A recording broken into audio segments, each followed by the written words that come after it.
let's talk about foam rolling.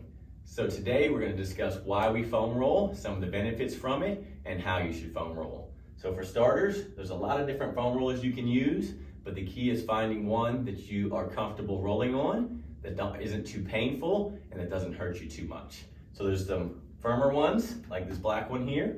We also have some with ridges on them, and then there are ones that are a little bit softer, like this one here. So the key is to find a roller that is about a 6 out of 10 discomfort level when you're rolling, and it shouldn't be an 8 or 9 out of 10 where you get on it and you're like, writhing in pain, all right? So the goal of foam rolling is to cause a neurological change in tissue tone.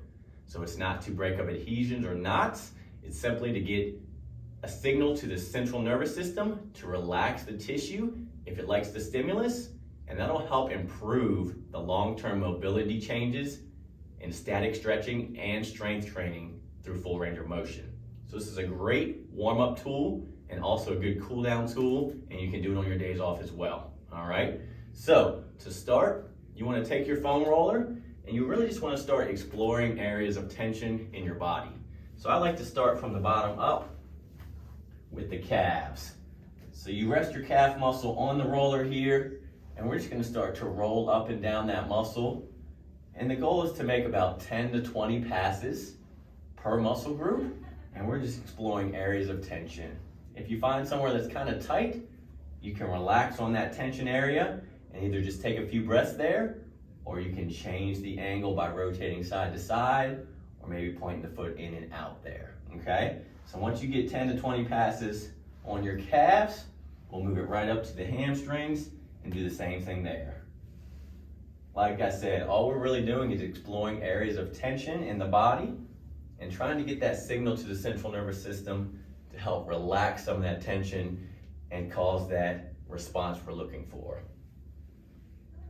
You can really hit the entire body, all the different muscle groups. The thing you want to avoid is being directly on bone. It's not going to hurt you, but it's also not going to benefit you. So as you see here, I'm working up towards the hip.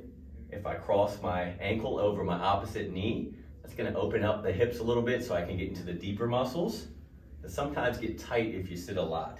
So we're focused on really searching for those areas of tension as we roll.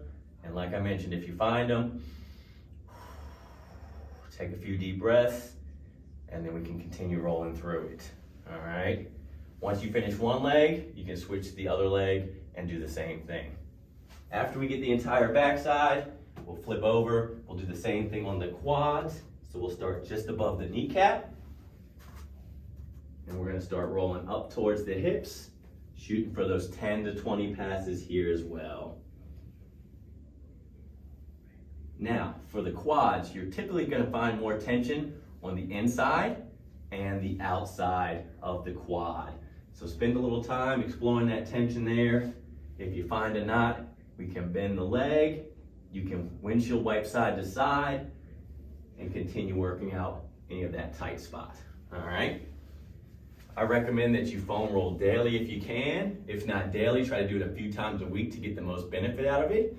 And the more you do it, the more comfortable you'll get on the roller. And if you start with the white one, for example, this is the softest one, you might find over time that you're able to go up to a more firm one, and then maybe even a knotty one as that muscle tissue quality improves. Good luck, hop on that roller, spend some time there. It'll improve your training and improve your results. So let's get to it.